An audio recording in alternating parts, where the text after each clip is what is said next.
কর্মীকে খেলায় মেলায় ভোটে তাদের আবাস যোজনার সার্ভেতে সমস্ত ডিউটি করিয়ে নেওয়া হয়, কোনো পয়সা দেওয়া হয় না।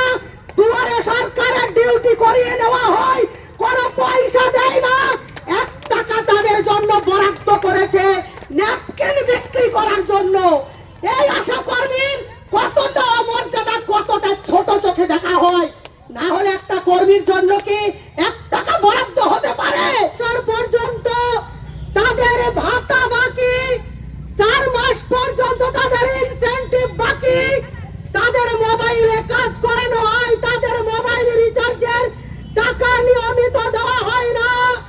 কাজের জন্য তাদের যে ধরনের মানসিক নির্যাতন করা হয়, হয়রান করা হয়, আর সরকার বলছে তোমাদের টাকা দিতে পারবো কি পারবো না সেটা বলতে পারছি না, তোমাদেরকে কাজ করে যেতে হবে।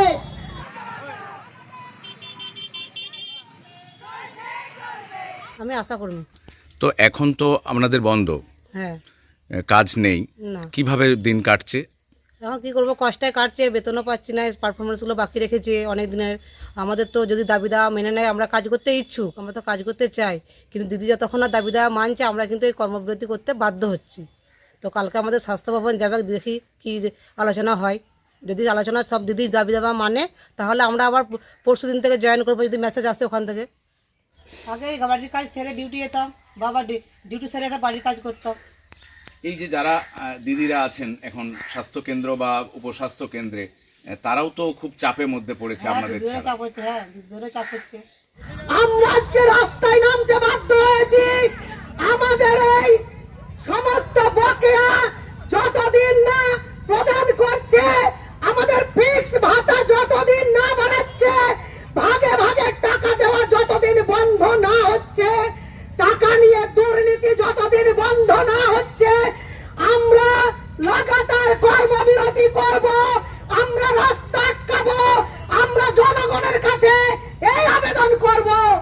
বিভিন্ন স্বাস্থ্যকেন্দ্র, সুস্বাস্থ্য কেন্দ্র এবং উপস্বাস্থ্য কেন্দ্রগুলির একটি বিশেষ ভূমিকা পালন করে আসছে সারা রাজ্যের এই আশাকর্মীরা, অর্থাৎ একেবারে নিম্ন স্তরে গর্ভবতী মহিলা এবং প্রসূতি মহিলা বা শিশুদের তাদের যে খবরাখবর তা সংগ্রহ করে স্বাস্থ্য দপ্তরে পরিবেশন করে তাদের স্বাস্থ্য পরিষেবা বহাল রাখছেন এই আশাকর্মীরাই। বলছি, এখন আশাকর্মীরা বাড়িতে আসছে? না। অসুবিধে হচ্ছে আপনাদের? কিরকম অসুবিধে হয়? এই সব কিছু তো জানতে হচ্ছে, যে নাহলে দিদিরা ফোন করে খবরটা নেই। আশা দিদিরা তো আসছে না, তো অসুবিধা তো হচ্ছে। তারপরে তাহলে যোগাযোগ কিভাবে হচ্ছে? যোগাযোগ ওই যে বড় দিদিরা রয়েছে, তারা ফোন করে বলে, তাহলে আমাকে যেতে হয়। আগে আসতো, ওষুধ দিয়ে যেত, আর এখন আর আসেনি। তাহলে এখন তো কাজবাজ ফেলে ওখানে যেতে হচ্ছে। যেতে হয় তো। আশারা যখন ছিল তখন ঘরে দিয়ে যেত। হ্যাঁ, ঘরে দিয়ে যেত। শুধু তাই নয়, গর্ভবতী মহিলাদের সঙ্গে করে নিয়ে গিয়ে হাসপাতাল পর্যন্ত পৌঁছানো থেকে শুরু করে যাবতীয় কাজের সঙ্গে যুক্ত ছিলেন এই আশাকর্মীরা। হঠাৎ তাদের অনুপস্থিতির কারণে বেহাল হয়ে পড়েছে স্বাস্থ্য পরিষেবা, পরোক্ষে স্বীকার করে নিচ্ছেন স্বাস্থ্য দপ্তরের আধিকারিকেরাও। ওটা হচ্ছে আশা দিদিরা অবশ্যই হচ্ছে ফিল্ডে গিয়ে গিয়ে মা বাচ্চাদের সঠিক সময়ে ইমিউনাইজেশনের জন্য বলা, ইনফরমেশন দেওয়া এবং সেন্টারে নিয়ে আসা, এই যে কাজগুলো হচ্ছে করতো আর কি। মানে একাধারে আমাদেরকে সমস্তটাই করতে হচ্ছে আর কি। এখন টোটাল পপুলেশন 4378, আর প্রেগনেন্ট মাদার টোটাল 35, আর পিএনসি 12 এই আছে। আর আশা দিদিরা তো আসছে না। স্বাস্থ্য দপ্তর সূত্রে জানা যায়, বাঁকুড়া জেলায় প্রায় 564টি উপস্বাস্থ্য কেন্দ্র এবং আয়ুষ্মান ভারত প্রকল্পের আওতায় 562টি সুস্বাস্থ্য কেন্দ্র আছে এবং মাতৃ শিশু স্বাস্থ্য পরিকল্পনা, টিকাকরণ, পুষ্টি শিক্ষা এবং গ্রামীণ স্বাস্থ্যসেবার সঙ্গে যুক্ত আছেন প্রায় 2100 আশাকর্মী। কতজন আছেন আশাকর্মী? আশা দিদি 4 জন আছে। 4 জন আশাকর্মী। আপনাদের তো খুব চাপ। ভীষণই চাপ। কি করে সামলাচ্ছেন? এই সেন্টারে সমস্ত কিছু কাজ করে পরে তারপরে ফিল্ডে যাচ্ছি, কারণ আগে তো আমার ফিল্ডকে আমাকে বাঁচিয়ে রেখে পরে আমাকে কাজটা করতে হবে। কোনো কিছু সমস্যা হলে ফোন নাম্বার দিয়ে দিয়েছি সবাইকে, যে কোনো প্রবলেম হলে ফোন করবেন। তাছাড়াও আমরা যাচ্ছি, ফার্স্ট এড দিদি, সেকেন্ড এড দিদি, আমি যখন যেটা আপনারা কিভাবে সেগুলো করছেন? এখন আমাদের কাজের পরে পরে আমরা ডিউ লিস্ট নিজেরাই বানাচ্ছি, বানিয়ে ফোন নাম্বার ধরে ধরে মায়েদেরকে ইনফরমেশন দিচ্ছি আর কি, যে নিয়ে আসবে এই দিন, ইমিউনাইজেশন আছে, এসে বাচ্চার ভ্যাকসিনটা নেবে, এইভাবেই বলা হচ্ছে। মানে আপনার তো এই সেন্টারে প্রচন্ড ভিড় দেখছি, এই ভিড় সামলে তো আবার আসার কাজ করা। একদম প্রতিটা দিন মানে দেরি হচ্ছে আর কি, মানে সমস্তটা সামলে প্রত্যেকটা রেজিস্টার মেনটেন করে আবার পুরো ডিউ লিস্ট বানিয়ে মানে বাই ফোন ডাকতে হচ্ছে পেশেন্টকে। হ্যাঁ, এইভাবে পেশেন্টকে বা বাচ্চার ইমিউনাইজেশন, মায়ের টিকাকরণ, এই সমস্ত কিছুই ওইভাবেই করতে হচ্ছে আর কি। বলছি, এই যে দিদি আপনি এসেছেন, এখন তো আশাকর্মীরা আসছে না, কতটা অসুবিধা হচ্ছে? আশা দিদিরা আসছে না, আমাদের খুবই অসুবিধা হচ্ছে। বিশেষ করে আমার ফিল্ডে অনেক প্রবলেম হচ্ছে। আশা দিদিরা থাকলে আমার ফিল্ড টু গুড থাকতো একদম। এখন আমরা চেষ্টা করছি আমাদের দিক দিয়ে ঠিক রাখার, কিন্তু দিদিরা থাকলে তো সেটা আরও ভালো হতো। আর এএনসি চেক আপে বা হচ্ছে যে পিএনসি চেক আপে আশা দিদিদের নিয়ে যেতাম, এখন নিজেরাই আসছি একা একা দিদিদের ছাড়াই। এখন তো আপনাদের সুস্বাস্থ্য কেন্দ্রে তো অন্যান্য রোগীদের চাপ আছে, হ্যাঁ, ভীষণ চাপ আছে। তার মাঝে আবার আশাকর্মীদের চাপ, কতখানি অসুবিধা হচ্ছে? আমাদের ভীষণই প্রবলেম হচ্ছে, খুব প্রবলেম হচ্ছে আমাদের কাজেও হ্যাম্পার হচ্ছে প্রচুর।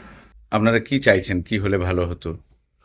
যেটা আশা দিদিরা করতো সেটা দিদিরা আবার কাজে ফিরে আসুক, সেটাই চাইছি। কতদিন এরকম বন্ধ আছে? গত 23শে ডিসেম্বর থেকে বন্ধ আছে। তার জন্য দিদির কাছে আমাদের আবেদন চলছে যে আমাদের বেতন দাবি দেওয়া যাতে মানে 15,000 টাকা দাবিটা যেমন করে। ওই জন্যে আমরা আর কি আন্দোলনে নেমেছি, যে আমাদের ওই টাকাতে সংসার চলে নি, একটা সংসার চালাতে মোটামুটি তো একটা খরচ আছে। আমরা কাজ করতে চাই, দিদি মেনে নিলেই আমরা কাজ করব।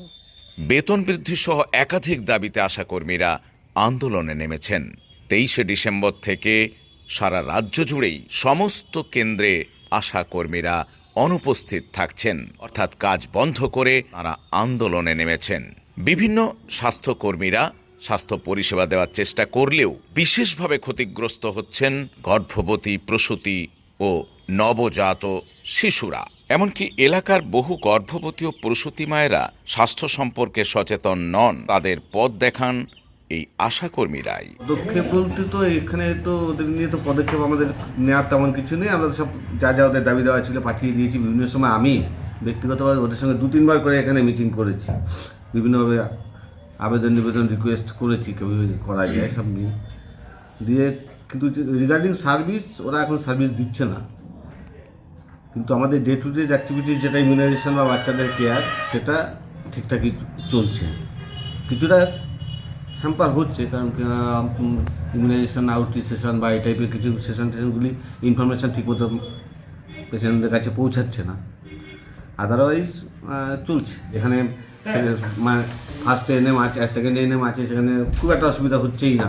কিছু কিছু জায়গায় যেখানে ফার্স্ট সেকেন্ড এএনএম নেই, সেখানে এই খবরটা পৌঁছাতে একটু অসুবিধা, যতটা পারছে ফোনে খবর দিচ্ছে।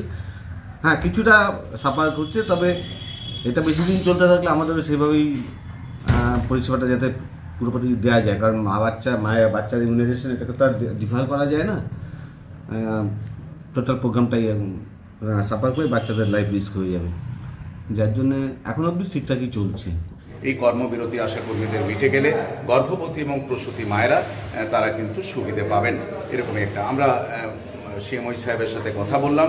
সিএমওই সাহেব যথারীতি তিনি উত্তর দিলেন যে কিন্তু অদূর ভবিষ্যতে যদি কন্টিনিউ এটা চলতে থাকে তাহলে ভেবে দেখতে হবে। স্বাস্থ্য দপ্তরকেও এরকম একটা ইঙ্গিত দিয়ে রাখলেন। এই অভাব অনটনকে সঙ্গী করেও আশাকর্মীরা কাজ ছেড়ে বসে আছেন দাবি দেওয়া নিয়ে। তাদের দাবি দেওয়া পূরণ না হলে হয়তো অনির্দিষ্টকালের জন্য এই অনুপস্থিতি দেখা যাবে স্বাস্থ্যকেন্দ্রগুলিতে। তাহলে কি গর্ভবতী, প্রসূতি এবং শিশুর পরিষেবা এভাবেই চলবে? আমাদের 15,000 টাকা ভাতা দিতে হবে।